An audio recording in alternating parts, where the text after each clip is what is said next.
The Palworld drama has gotten a little bit out of control, and it's expected. The game has been a huge success. It's sold gangbusters on Steam. It is one of the top played games. It has been the most played game on Steam, and we don't even have statistics on things like Game Pass or gamers on Xbox. So like anything that gets big and massively successful, it's gonna have haters. It's gonna have people that don't like it and that for some reason have an interest in seeing it fail.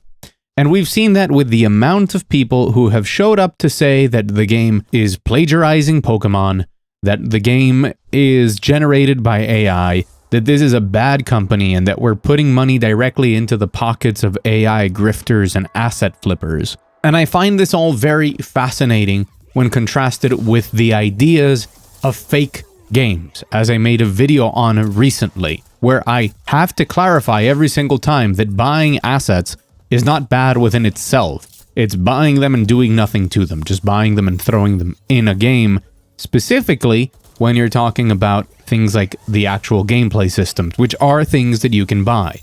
But the situation with Palworld is an example of the opposite. It's the example of a game that even if it uses pre-bought assets, even if it has a certain aesthetic, even if it is reminiscent of a lot of previous games and a clear example of iterative game design, it is a good product that is trying to be torn down on the basis of lies. And since the internet is now a home for misinformation, and I keep seeing people talk about things in my comments that are simply not true, I want to address it, and I want to give you all a very hard truth. That's not fun. This is not a necessarily very fun video, but I think it's important, so I'm gonna make it. And if you're new here, hi, I'm Mugthief, and I make videos on the internet about things I care about, and this is a thing I care about. So, hi, welcome. Hope you enjoy. In case you're completely uninformed, it's what I said. They're accusing Pocket Pair, which is the developer of Palworld, of plagiarism and using generative AI for their designs and for their game in general. And a lot of this comes from the fact that the developer has previously put out a party game that uses generative AI, which to me is the clearest reason why Palworld doesn't use it. So let's get some facts straight away. There is absolutely no evidence that Palworld uses AI. None. If there ever is evidence, I will talk about it. I will criticize it. I will have a take on it.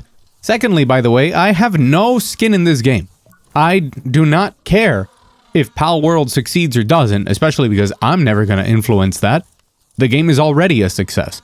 I have nothing to do with the developer. I requested early access for coverage and was denied. So if you think that I'm doing this because of some allegiance to the developer, you're sorely mistaken. If anything, I would have a reason to be like, well, I didn't get early access, I'm late to this train, so I'm not even going to talk about it. I played Palworld because a couple of friends of mine were very excited about it, and they got me excited, and I decided to jump into it, and I was very, very positively surprised to the point that I made a video talking about why I think the game is brilliantly designed, and you can go ahead and watch that video if you don't believe me. With those two things out of the way, the amount of stupid stuff I've had to read online, things like how Palworld is just a Unity asset flip, it's on Unreal Engine 5, by the way, doesn't mean that you can't asset flip on Unreal, but they can't even get that right. How all of the designs of the pals are plagiarizing or are generated through AI by misinterpreting tweets that have been now translated to clarify to just no knowledge about the developer or what they do. Mizobe, which I hope I'm pronouncing correctly, is the CEO of Pocket Pair, and he did an interview where I was absolutely in love with so many of the things he said from the perspective of enjoying a Japanese indie developer talking so transparently about influences in a way that gives me hope for the games industry. Because this is a person that loves games. He cites pretty much every popular and successful survival crafter, and then some that aren't successful, that he enjoys and that he was inspired by when making Palworld. In this interview, he talks about the failures of Craftopia and having the studio learn to make models for the first time since they were so reliant on pre-bought assets before Palworld. And this is a studio that has previously made a game based on generative AI. So a person that is so open about their failures and their inspirations and about where they think the industry is headed and about the ideas around early access and about transparency and feedback, why would they lie? Especially now with the game being a success. And don't you think that people that are investing into generative AI and have done so before would be the first to admit that they use generative AI instead of talking about how difficult and expensive it was to realize that they needed to actually make models for this? Don't you think they wouldn't talk about how they tried to buy pre-built models and rigs for animals and make them fit for the PALs, and then they realized that it just wouldn't work and they needed to make it themselves? Doesn't that just sound strange? Why would they say that they wanted to and tried to make Palworld with pre-bought assets, but they couldn't? Why wouldn't they just say, yeah, we made everything ourselves? These guys have an interest in generative AI, and they'll probably come out with a game in the future that uses AI. So I don't think that we should criticize Palworld for things that have no proof. There is no evidence of these claims, as well as the evidence of plagiarism. Are you telling me that making a fox have fire is plagiarism? Because I think Mozilla and Game Freak need to have a talk. Concepts are very universal, and there's only so much you can do with animals. Of course, some of the designs are very heavily inspired by Pokemon, and some are reinterpretations of Pokemon by changing the element that they have and things like that. But plenty of other stuff is very much up to interpretation. Things like how the cat in Palworld is basically Cheshire Cat from Alice in Wonderland, but it turns out that the teeth and the eyes are very similar to Galarian Meowth. But the problem is that when I look at the Palworld cat, I see the Alice in Wonderland inspiration, and when I see Galarian Meowth, I see Meowth but weird. So what am I supposed to do? Are you going to tell me that instead of ripping off Galarian Meowth, they actually ripped off Alice in Wonderland? It's very subjective, and really the only thing that you should care about is not allegiance to who designed what first, or who had the idea to make the fox out of fire first. It should be if you enjoy what they have done with those ideas. If it were plagiarism, if they were infringing on copyright, we would know, because Game Freak don't mess around. Have you heard about Nintendo's lawyers? They're not cool with stuff like this.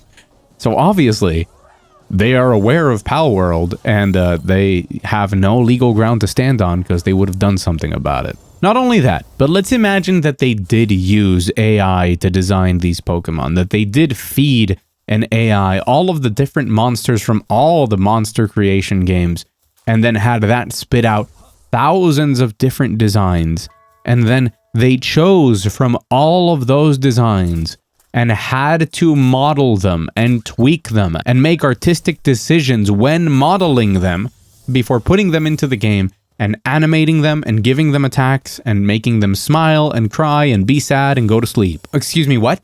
They can't use an AI to do all of that stuff. So the maximum they could have done is get 2D ideas, 2D renditions of potential designs for PALs. And then after they got those 2D ideas for the PALs, they would have had to still manually work on them for a long-ass time to make the models and to actually put the PALs in the game and animate them and have them do all of the stuff they do. It's not just like, oh, I put in Pokemon into the AI and then it gave me back a finished game. That's not how it works. But here is the really hard truth. The one that you have to come to terms with, and you have to make a decision on how you want to affront it as the future dawns on us ever quicker. AI is not going anywhere, because AI is going to reduce cost and improve development time. AI will be used in better or worse ways as time continues. There is no getting around it. Unless AI as a whole fails, which I think it's too big to fail, it will eventually reach a point where it can be integrated into every development process, and anyone who wants to run a successful business will start implementing AI. AI by itself, like most things, is not evil. I have said this times before on this very channel because it's an analogy that works. It's like a syringe. The syringe itself can be used for illicit substances that could lead to very traumatic and potentially permanent consequences to people.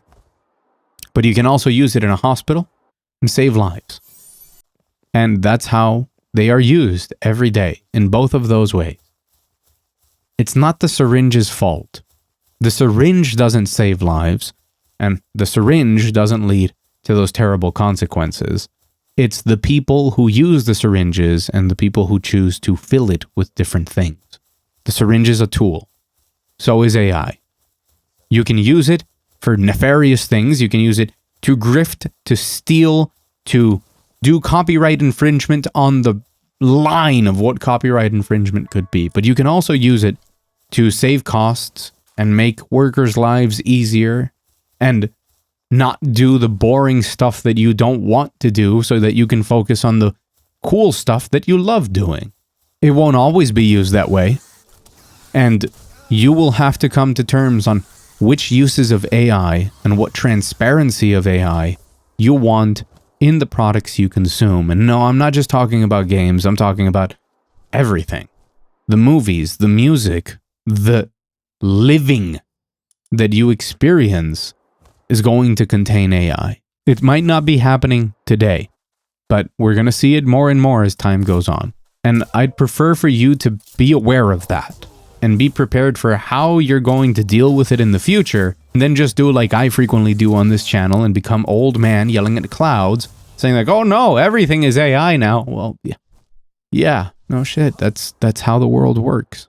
But that's not the case with Palworld, because there's no evidence. And if there is evidence, and we have to talk about it, we will. And it'll be a complicated conversation. It won't simply be, AI is bad. Well, for what did they use AI? Because as I said before, if they used AI to condense ideas in 2D that they then iterated on, worked on, discussed, and then had to do a ton of work to bring those ideas into the game, all that you can accuse them of is lacking creativity in coming up with concepts. But they also did have the talent to have 1,000 different concepts or more and choose the best ones according to whatever criteria they needed. Which is something that, again, Zobe talks about in the interview. He talks about things like how they used Unity for Craftopia, but they chose Unreal because for the things they wanted to do in this project, specifically surrounding creating the map and the terrain, they felt that Unreal Engine 5 was going to be a better fit for the project. So they switched to Unreal. And it's not because it's better than Unity or worse than Unity, it's because they had to base it off the design document they had, what they wanted to accomplish, and Unreal fitted better. But it's not black and white because things are never black and white. Except when it comes to accusing people without evidence, because yeah, that's a very binary state. You can't. If you have no proof, if you have no evidence, find it. And then we'll talk about it.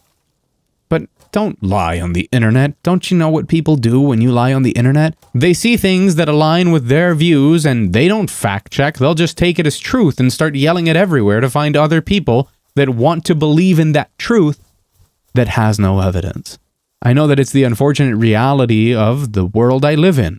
And I don't know how often I'm going to have to be the person that comes out here on my channel to whoever is watching this to try and clear up the air. Nor am I sure that I want that responsibility or for that to be an expectation of me. But at least for the time being, there's other things happening. I have 3 drafts of a video I tried to make clarifying the situation with Capcom and DRM, which I thought wasn't needed because there's people that have already explained it. But then again, just for as many people as there are explaining it, there's people yelling lies, just outright falsities about it. So there you go. Stop complaining about the AI. If you really think it's there and it's that big of a problem, do actual investigation into it because nothing points to it being the case.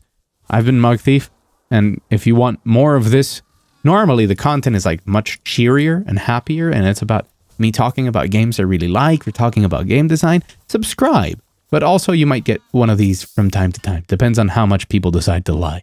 But it'll be great to have you along for the ride. Thank you for watching, and I'll see you all again very soon.